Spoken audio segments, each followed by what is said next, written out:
encore aujourd'hui pour parler un peu avec le Seigneur dans ces jours où nous célébrons la résurrection. C'est une donc très grande joie pour tous les chrétiens. Célébrer le jour où le Seigneur il est ressuscité. Et c'est avec un cœur plein de joie, d'espérance que nous chantons ces Alléluia, que tous les anges ont dû chanter quand ils ont pu contempler cette résurrection. Dans la liturgie de la veillée pascale, il y a des paroles très impressionnantes qui sont dites au moment où on met en place le cierge pascal. Et je vais te les lire. Le Christ, hier et aujourd'hui, commencement et fin de toutes choses, Alpha et Oméga. À lui le temps et l'éternité. À lui la gloire et la puissance pour les siècles sans fin. Combien notre cœur se remplit de joie, d'espérance, d'amour envers le Seigneur. Pendant la Semaine Sainte, nous avons contemplé le Seigneur souffrir. Nous avons vu ses blessures béantes. Nous avons contemplé son visage meurtri. Et maintenant, il s'élève ressuscité avec toute la puissance de sa divinité. Alors, il est normal que nous soyons très contents, que nous essayions de partager la joie du ciel. Et puis, que nous nous rendions compte que le Seigneur est vivant et que c'est par ses souffrances que nous aussi, nous pouvons partager la vie éternelle. Dans la même cérémonie, quand le prêtre met les 5 grains d'encens sur le cierge pascal, il dit par ces saintes plaies, ces plaies glorieuses, que le Christ Seigneur nous garde et nous protège. Seigneur, maintenant nous t'adressons cette prière. Cherche à être à côté de nous. Protège-nous, accompagne-nous. Nous avons tant besoin de toi. Mais pour cela, tu vois, il te faut que dans ton cœur naisse une foi vivante. La vérité de la résurrection est comme le pilier de toute notre foi. Pourquoi? Parce que dans la résurrection, le Seigneur se montre à nous véritablement comme le Fils de Dieu. Un homme ne peut pas se donner la vie à lui-même. Donc la résurrection est la preuve la plus forte, la plus concluante de la divinité de notre Seigneur. Et alors, ça veut dire que tout ce qu'il nous a dit est parole de Dieu. Et alors, ça veut dire que tout ce qu'il a prophétisé s'accomplira. Considère comment le Seigneur, tout au long de sa vie, et dans ces derniers instants, il cherche à accomplir toutes les prophéties. Et à chaque fois, il fait cette remarque. Je l'ai fait parce que c'est comme ça qui était écrit dans les Écritures. Le Seigneur a voulu nous montrer que, avec sa venue, il donnait accomplissement à tout l'Ancien Testament. Tant de prophéties qui ont été dites, la prophétie de l'Emmanuel, la prophétie des serviteurs de Yahvé, tant de détails que nous trouvons dans les psaumes sur tout ce que le Seigneur a souffert sur la croix. Il est venu accomplir. Mais, quand il était ici avec nous, il a aussi annoncé beaucoup de choses. Et alors, tu dois te dire, le Seigneur, il est vraiment le Fils de Dieu. Et tout ce qu'il a dit va s'accomplir. Et va s'accomplir dans notre vie. Et va s'accomplir avant ou après, mais ce qui est sûr, ces paroles-là s'accompliront. Alors, considère aujourd'hui, est-ce que pour toi, la résurrection constitue vraiment un appui ferme par rapport à ta foi? Saint José Maria dans son livre Chemin, dans le point 489, il dit « Foi vive et pénétrante, comme la foi de Pierre. Quand tu l'auras, celui qui l'a dit, tu déplaceras les montagnes, les obstacles humainement insurmontables qui pourraient s'opposer à tes entreprises d'apôtre. C'est-à-dire, avec ta foi, tu pourras déplacer les montagnes. » Cette expression, c'est une expression sémitique, une hyperbole, une exagération, pour dire que la foi est capable de beaucoup de choses. Alors j'aimerais avec toi considérer un passage de l'Évangile qui nous raconte un peu ce qui s'est passé dans l'ambiance des apôtres après la résurrection. Sûrement tu te souviens que le Seigneur, les jours de la résurrection, il s'est apparu d'abord à Marie-Madeleine. C'est elle qui a pu voir la première le Seigneur. Je pense que peut-être elle n'était pas la première, mais sûrement notre mère, la Sainte Vierge, a reçu la première visite. Sainte Brigitte dit que le Seigneur lui avait révélé qu'il avait dû être avec Marie pendant 3 heures parce que sa mère était cassée, était complètement épuisée à cause des souffrances qu'elle endurait pendant la Passion. Et alors le Seigneur était avec elle un peu pour la remonter. Peu à peu, Marie a pris un peu une nouvelle vie en voyant son Fils ressuscité. Et puis, le Seigneur s'est apparu aux disciples d'Emmaüs. Mais avant ça, il s'est apparu aux 12. Mais voilà que quand il est venu les voir, Thomas n'était pas là. Et Thomas a dit quelque chose de très fort, parce que les apôtres lui ont dit, nous avons vu le Seigneur. Imaginons-nous la chose, ils sont dans une pièce, ils sont tout excités, parce que ils ont vu le Seigneur, eux qui avaient fui, qui avaient peur. Voilà que le Seigneur est à nouveau là. Et d'une manière mystérieuse mais réelle, parce qu'il a un corps comme le nôtre. Et Thomas arrive à ce moment-là, toc toc, il entre. Thomas, regarde, nous avons vu le Seigneur. Et Thomas, il reste froid. Il le regarde peut-être d'en haut en bas, il dit, mais vous autres, qu'est-ce que vous racontez? Mais oui, on a vu le Seigneur. Et alors Thomas va dire ces paroles tellement fortes, terribles. Si je ne vois dans ses mains la marque des clous, et si je ne mets mon doigt à la place des clous et ma main dans son côté, moi, je croirai point. Thomas, vraiment, avec tout mes respects, tu étais très têtu et un peu bête. Mais parfois nous aussi, on est un peu bêtes.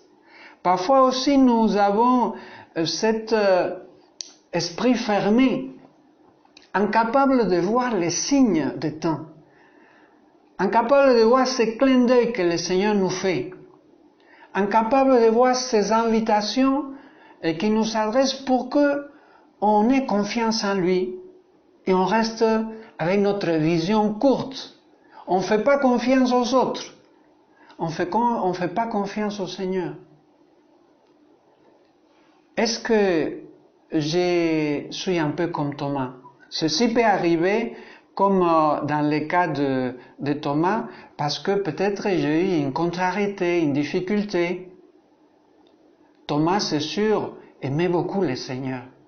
Et la passion, les jugements du Christ, sa flagellation, la manière comment il était honni, ça a dû vraiment briser son cœur.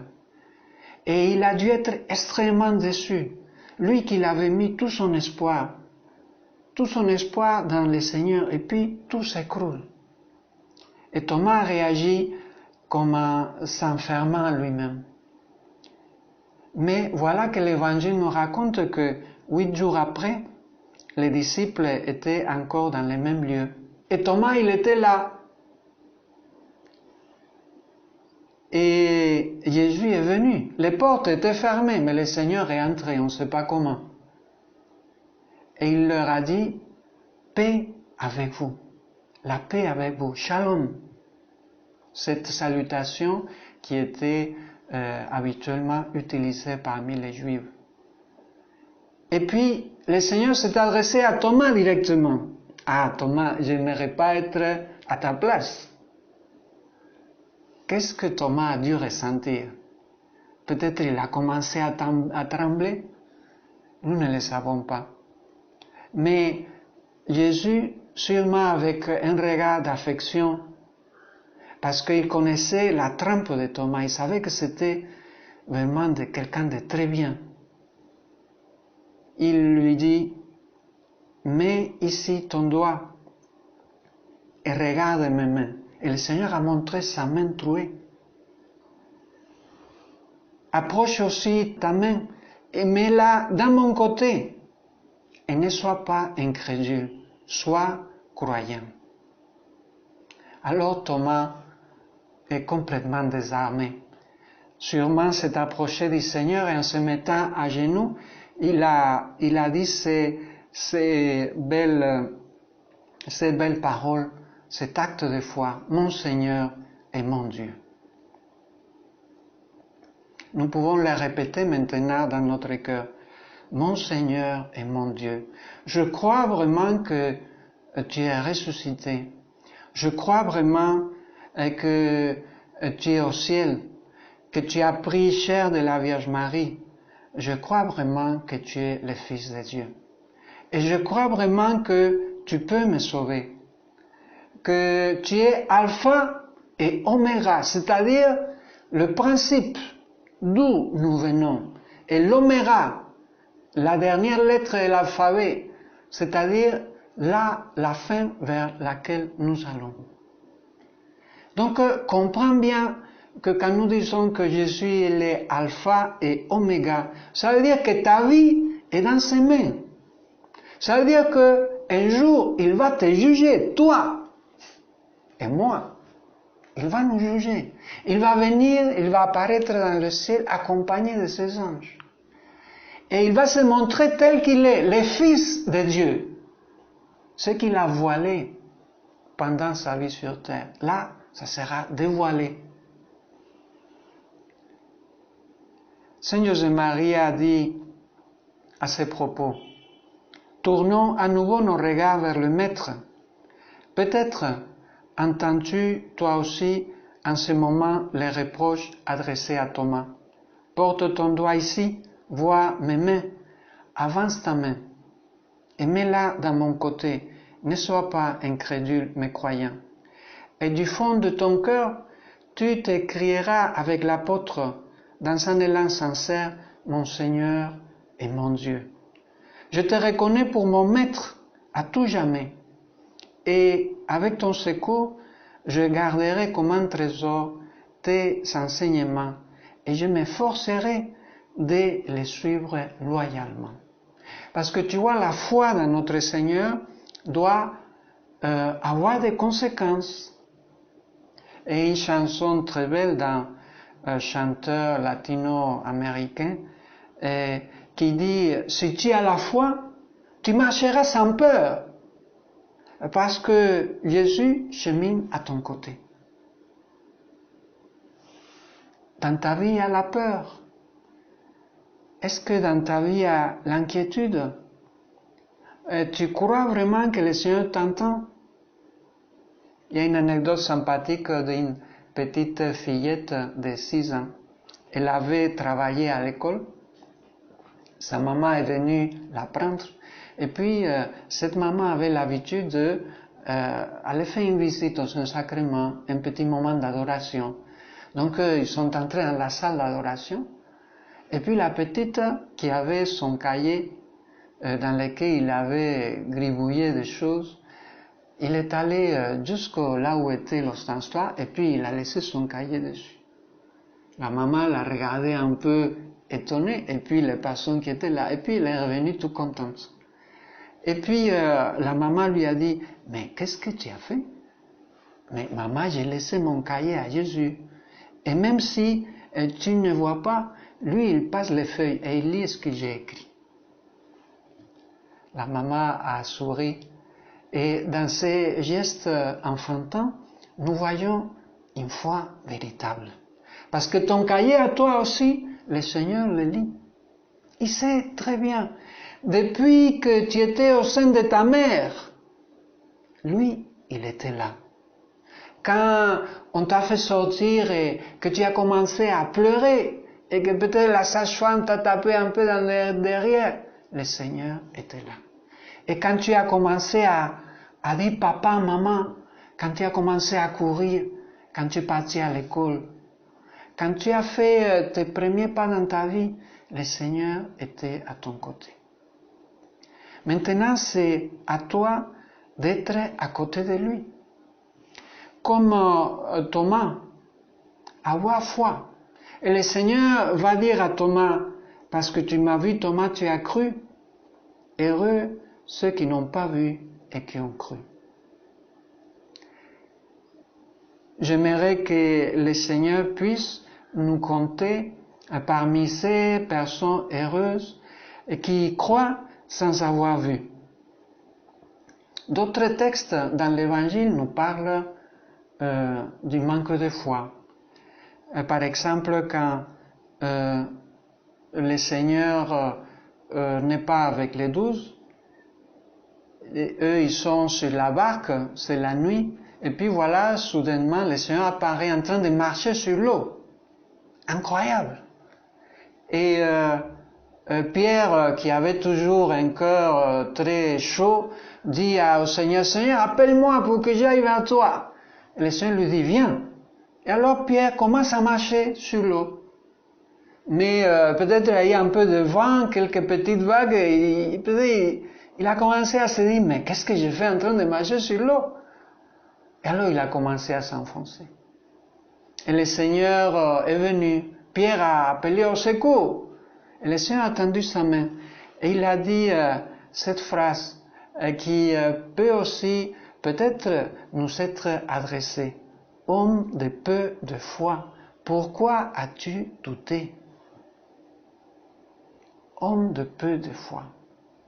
Seigneur, pardonne-nous par ces occasions dans lesquelles peut-être je me suis montré comme Pierre, avec peu de confiance, ou peut-être comme Thomas, j'ai voulu tenter Dieu, j'ai voulu des choses extraordinaires, je me suis un peu méfié, entre guillemets. Est-ce que Dieu est bon? Est-ce que Dieu m'entend? Est-ce que Dieu est avec moi? Est-ce que ce que je fais ou ce que je dis dans ma prière, le Seigneur tient compte? Augmente en nous la foi. Combien de leçons nous pouvons recevoir en lisant l'Évangile? Bartimée, l'aveugle, qui en laissant de côté ses habits et tout ce qu'il avait, commence à courir vers le Seigneur. Même si les gens lui disent, mais tais-toi, tu gênes. Et Bartimée crie plus fort, je suis fils de David, aie pitié de moi. Et quand le Seigneur l'appelle, il lui demande, qu'est-ce que tu veux? Seigneur, que je vois. Il était aveugle. Et le Seigneur lui accorde ses grâces et il va récupérer la vue. Et tant d'autres miracles dans lesquels le Seigneur intervient, tant d'autres faits importants dans lesquels le Seigneur montre cette puissance de la foi. Et ce n'est pas quelque chose d'ancien, de l'époque de Jésus. Maintenant. Il y a une autre anecdote très sympathique de celui qui était le prélat de l'œuvre Don Javier, qui est venu ici en Côte d'Ivoire en 2011. Alors, il était à une occasion, il était au Guatemala, dans l'Amérique centrale, avec un groupe de personnes. Il était en train de parler, d'expliquer, de donner un enseignement. Et voilà qu'il y a une dame qui se lève et qui lui dit, Père, voilà que ma sœur, qui n'a pas pu venir, qui habite très loin, n'a pas d'enfant. et elle m'a envoyé cet habit. Et alors la dame m'a montré un habit de bébé. Et elle m'a dit que si vous bénissez cet habit-là, elle aura son enfant. Alors les prélats de l'Opus Dei étaient assez émus en entendant ces paroles. Et il lui a dit, écoute, dis à ta sœur qu'elle aura son enfant. Mais pas à cause de moi, je suis un pauvre homme, mais à cause de sa foi. Et à cause de sa foi, je vais bénir cet habit. Et elle aura son enfant. Et alors, le prélat de l'Opus Dei a béni cet habit-là. Et effectivement, un an après, cette dame avait son enfant. Eh bien, il y a tant d'anecdotes, de faits marquants, de personnes qui prient avec assurance et le Seigneur donne. Et tu dois te dire que si le Seigneur ne te concède pas ce que tu demandes, ça peut être à cause de 3 raisons. La première raison, c'est que il veut te donner quelque chose de mieux de ce que tu demandes. La deuxième raison, c'est que tu es en train de prier et il te convient de prier encore. Et le Seigneur te laisse prier. Prie, mon enfant, prie. Parce que toi, tu dois prier. Et la troisième raison, ça peut être parce que la chose ne nous convient pas. Et alors le Seigneur nous donnera une autre chose différente. Mais ce que tu dois être sûr, c'est que le Seigneur a entendu. Il sait ce que tu lui demandes. Et tu dois alors tirer des conséquences de cette foi. Si tu crois que le Seigneur est ressuscité, si tu crois que le Seigneur est le Fils de Dieu, alors cette vérité doit avoir beaucoup de conséquences dans ta vie, pas seulement dans ta prière pour demander avec foi, mais encore, il faut que tu comprennes que ta foi doit te donner une assurance de ce que les sacrements sont véritablement des sources de grâce, parce que c'est le Christ qui les a institués. Donc, une conséquence de la résurrection, c'est que je dois avoir foi dans les moyens que le Christ m'a donnés parce qu'il est le Fils de Dieu. Donc, ça veut dire que le baptême, la confirmation, la confession, la communion, le mariage, l'onction des malades, l'ordre, etc., c'est la manière que le Seigneur a d'agir dans nos vies. C'est l'Esprit Saint qui entre avec puissance dans nos cœurs. Alors, comprends que le Seigneur agit avec ces sacrements. Et je le dis pourquoi? Parce que si tu as foi en ce que le Christ, par exemple, il est dans l'Eucharistie, si tu as foi, c'est que le même qui est né à Bethléem se trouve dans le tabernacle de ta paroisse.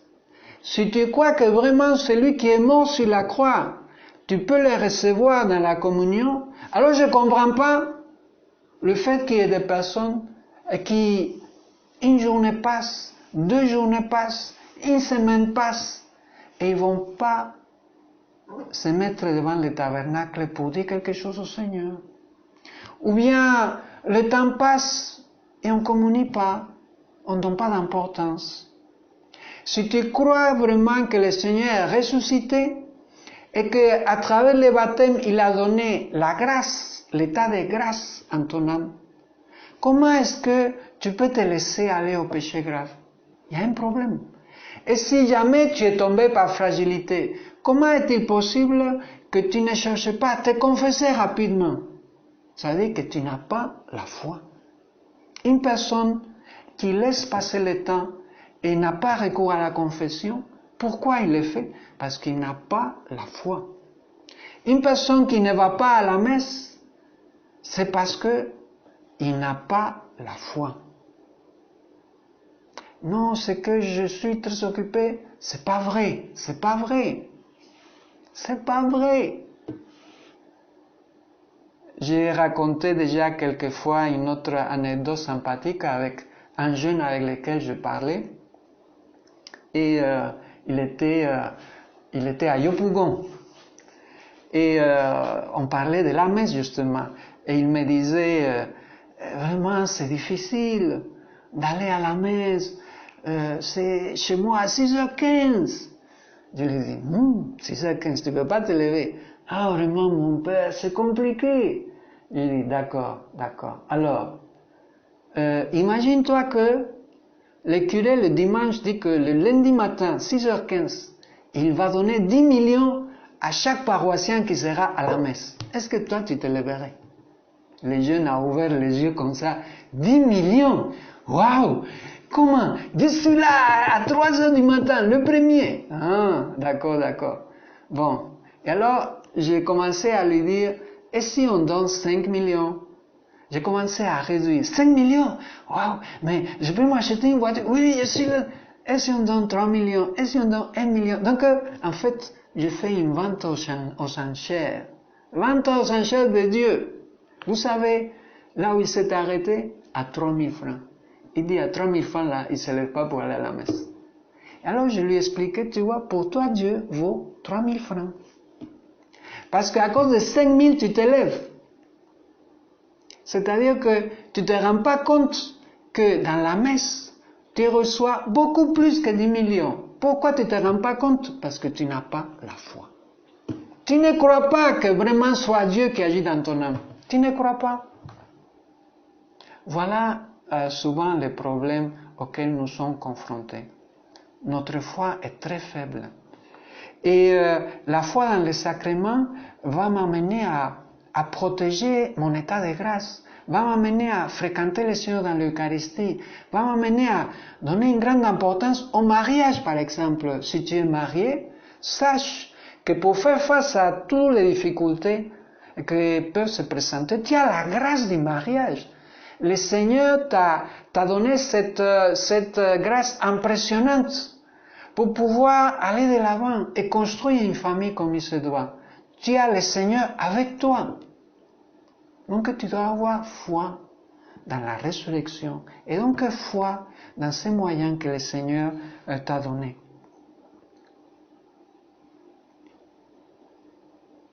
Il y a une autre petite anecdote très sympathique d'une fillette. Ça se passe en Afrique du Sud. Elle était dans une école des sœurs, une petite fillette, peut-être 7 ans, 8 ans. Et elle aimait se balader dans la maison des sœurs quand elle quittait l'école. Et là, elle est entrée là où il y avait une sœur qui était en train de confectionner les hosties pour la messe. Donc, il y avait une petite machine pour les pains sans levain, etc. Et puis, il faisait, il découpait. La fillette a regardé le travail en souriant, la sœur a échangé un petit peu avec lui, avec elle. Et puis, à un moment donné, la sœur se tournait pour prendre quelque chose. Et puis, la petite s'est mise à donner de bisous aux hosties qui étaient sur la table. La sœur se retournait et puis elle a vu la petite, mais mon enfant, mais qu'est-ce que tu fais? C'était pas l'époque du coronavirus, donc il n'y avait pas tellement de problèmes de ce côté-là. Mais qu'est-ce que tu fais? Et alors la fillette qui se sentait un peu, on m'a attrapé, elle a dit avec une petite voix, ma sœur, je veux que Jésus trouve ses bisous quand il va venir. Avec cette anecdote, peut-être tu peux te demander, est-ce que tu as cette foi enfantine? Est-ce que tu as cette vision pénétrante qui donne la foi? Parce que avoir la foi dans le Christ, savoir qu'il est alpha et oméga, doit t'aider aussi à voir la vie d'une autre manière. Avoir une perspective nouvelle. Les chrétiens doivent pouvoir regarder le monde autrement parce qu'ils savent que le Seigneur de l'histoire, c'est le Christ. Maintenant que nous sommes dans une situation difficile avec une pandémie, réfléchis, le Seigneur est le Seigneur de l'histoire. Donc ta vision doit être pénétrante. Pénétrante parce que tu vois les enjeux. Tu te rends compte de l'action de l'Esprit Saint dans les âmes, l'action des anges, l'action aussi des démons. Et tu sais que le Seigneur veille et que le Seigneur t'accompagne et que le Seigneur est avec toi. Voilà pourquoi aussi la foi t'aidera à être dans la sérénité. Alors nous finissons déjà ce moment dans lequel j'aurais aimé que tu puisses t'adresser au Seigneur et que tu puisses vraiment lui demander d'avoir une foi semblable à celle de Marie. Regarde comment elle n'a pas douté. Elle a beaucoup souffert. Mais les samedis saints, toute l'Église s'appuie sur la foi de Marie. Alors toi aussi, si tu sens ta foi faillir, si tu hésites, si tu as des inquiétudes, essaie de t'appuyer sur la Sainte Vierge. Tu verras comme tu seras une personne nouvelle, avec une foi forte et vivante. Ainsi soit-il.